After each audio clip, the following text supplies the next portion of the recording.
Mic पकड़ा।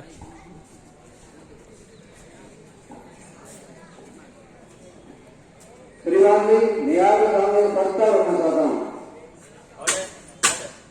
श्रीमान जी, विश्व में कोरोना बहुत खतरनाक गति से फैल रहा है और हजार लोग जान चली जा रही है। कोरोना के सबसे हमने चीन ही है, चीन की वहां देश से ही फैला है। उसी कारण देश गरीब होते जा रहे हैं और देश में पशु की कटाई में भी बदलाव पड़ रहा है। देश आर्थिक स्थिति में भी गरीब होते जा रहे हैं।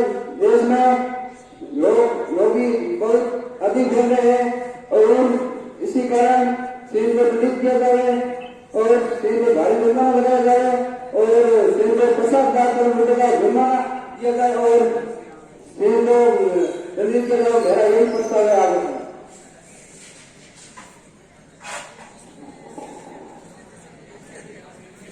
श्रीमान जी, इसका समर्थन मैं करता हूँ।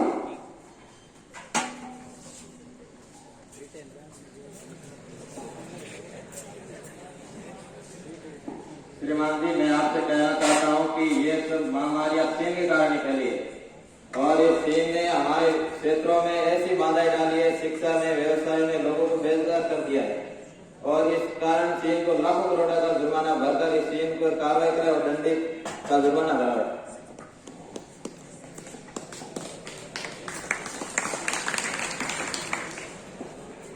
चीन अपना समर्थन रख सकता है।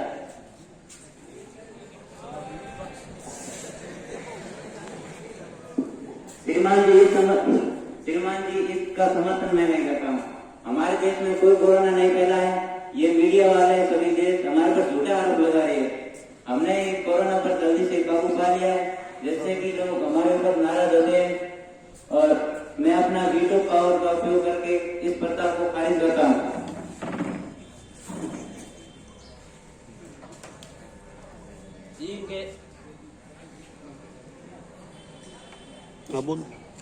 चीन के वीटो पावर लागू करने के कारण बाकी सदस्य देशों की समस्या खारिज की जाती है। ऑर्डर और प्रस्ताव रखना जाता है।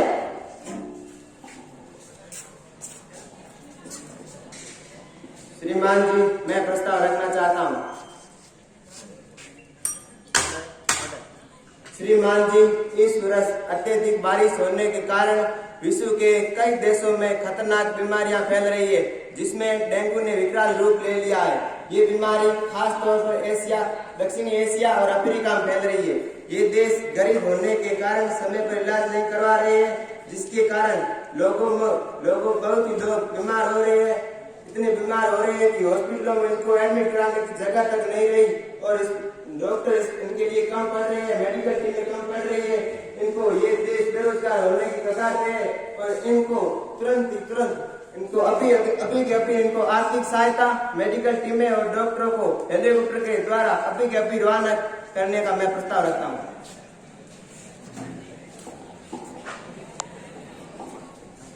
श्रीमान जी, इनका प्रस्ताव सही है और मैं इनका समर्थन करता हूँ।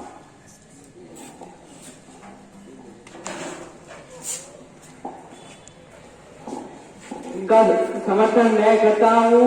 डेंगू ने विकराल रूप धारण किया है, जिसके कारण लाखों जाने जा रही है, लोग मर रहे हैं, हॉस्पिटल फुल हो चुके हैं, मेडिकल सुविधा में कमी आ चुकी है। इसलिए मैं अपना आगे प्रस्तुत करता हूँ कि जल्द से जल्द मेडिकल सुविधा और डॉक्टरों की टीम भेजी जाए और उनको आर्थिक सुविधा प्रदान की जाए। श्रीमान जी, मैं इनका समर्थन करता हूँ।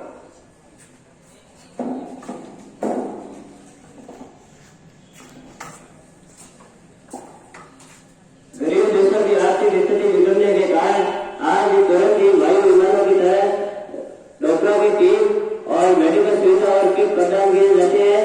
सुरक्षा परिषद आज ऐलान करता है कि 50 करोड़ से अधिक राशि और मेडिकल टीम आज तुरंत भेजी जाएगी और आर्थिक स्थिति में बिगड़े लोगों को आर्थिक सुविधा, मेडिकल सुविधा प्रदान की जाएगी। ऑर्डर। आज का सत्र समाप्त। आज का सत्र यही से समाप्त किया जाता है। ऑर्डर।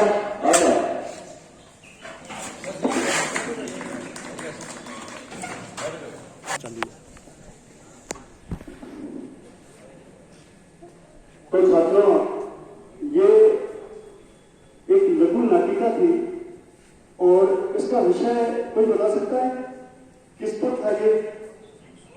हाँ, संयुक्त राष्ट्र संघ पर।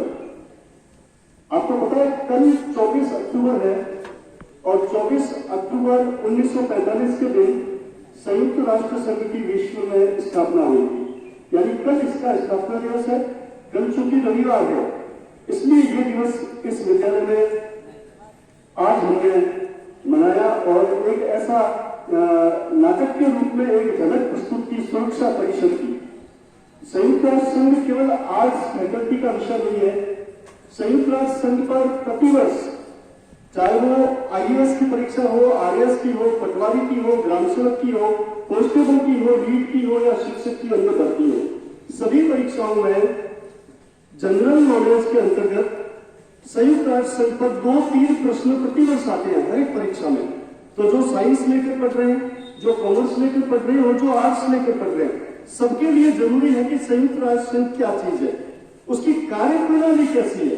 वैसे तो हम सीधे आपको यहाँ बता देते हैं भाषण के रूप में कि ये इसके अंग है, इसकी स्थापना कब हुई, ये उद्देश्य ये, लेकिन हमने सोचा प्रधानाचार्य महोदय के मार्गदर्शन में कि भाई क्यों नहीं एक झलक की प्रस्तुत की जाए संयुक्त राष्ट्र संघ की कार्रवाई की, और वो भी सुरक्षा परिषद की।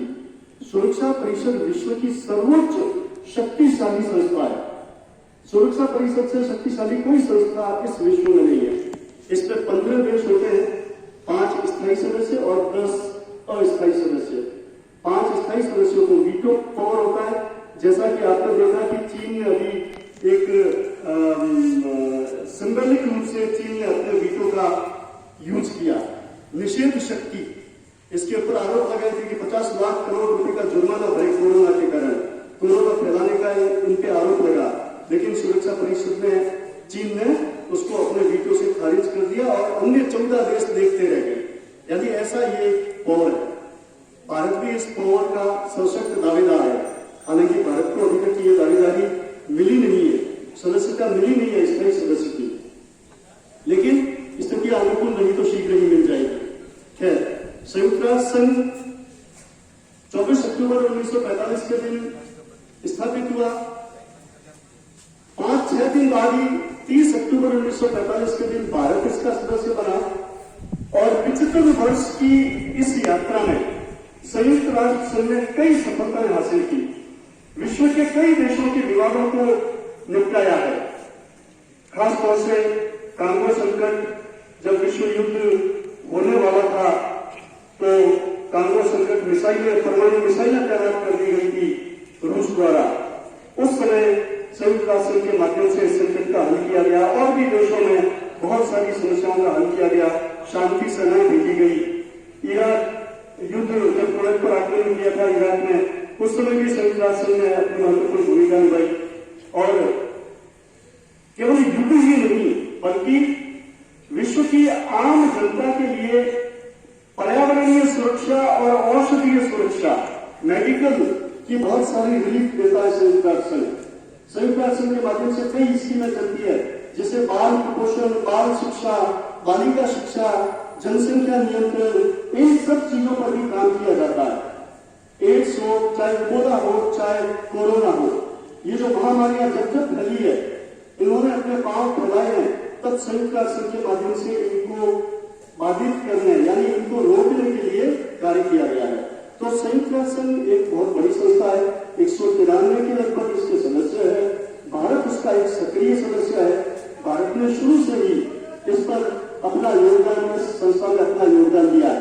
इस नाटक के माध्यम से हम ये दर्शाना चाह रहे थे कि किस तरह से काम होता है, किस तरह से भागीदारी होती है सदस्य देशों की।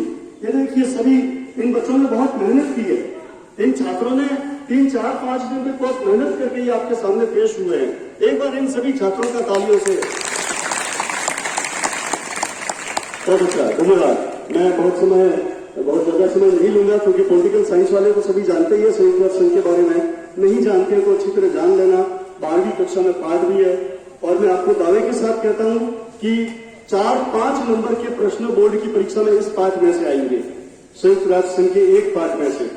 तो इस पाठ का नाम है अंतर्राष्ट्रीय संगठन। अच्छी तरह इसको रीड करना है, कोई समझ में नहीं आए अपने संबंधित व्याख्याता से पूछ रहे हैं, मेरे पास आ जाए कोई भी समस्या हो, रमेश जी है, कमला जी है, तो किसी से भी आप इसका समाधान कर सकते हैं। अब मैं हमारे प्रधानाचार्य श्री कमल सिंह जी से निवेदन करूंगा कि वो भी बच्चों को आशीर्वाद स्वरूप 2 शब्द कहें। श्री कमल सिंह जी रानीगांव।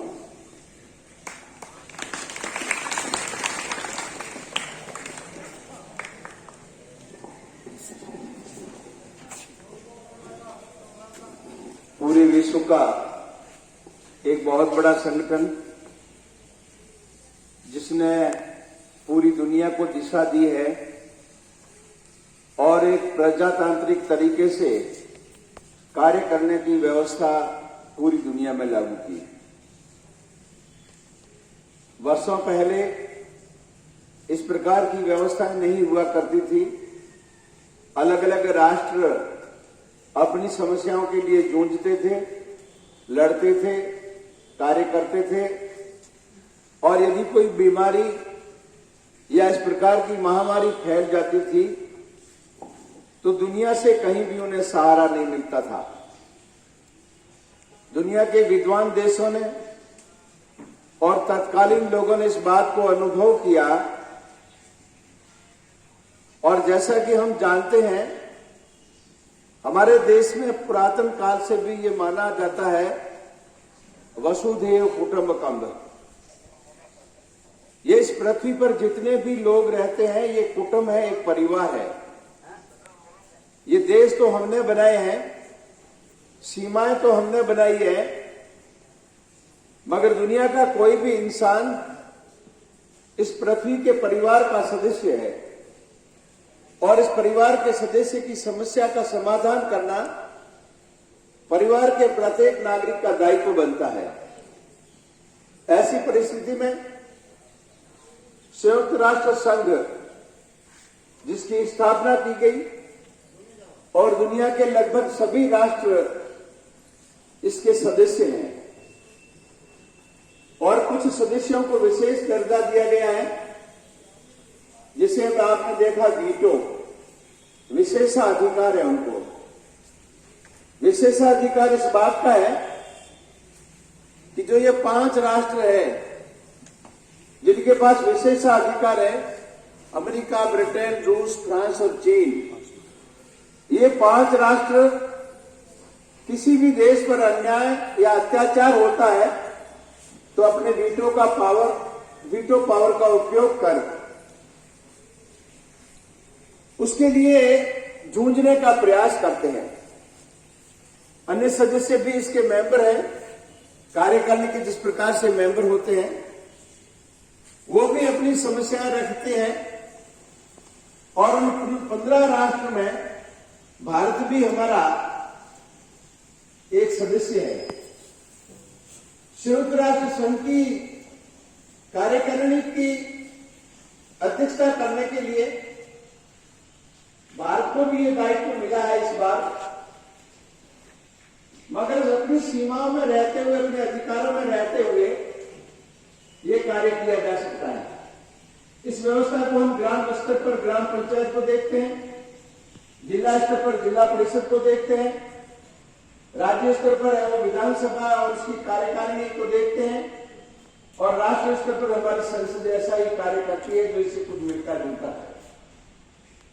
और ये दुनिया की सबसे बड़ी संसद है और दुनिया की संसद में जो राष्ट्र प्रतिनिधित्व करते हैं उनका दायित्व बनता है कि विश्व शांति के लिए, विश्व के लोगों के स्वास्थ्य के लिए, विश्व के लोगों की शिक्षा के लिए, विश्व के लोगों में बाल कल्याण के लिए, महिला कल्याण के लिए, ऐसे बहुत सारे क्षेत्र हैं जिनमें संयुक्त राष्ट्र संघ अपना है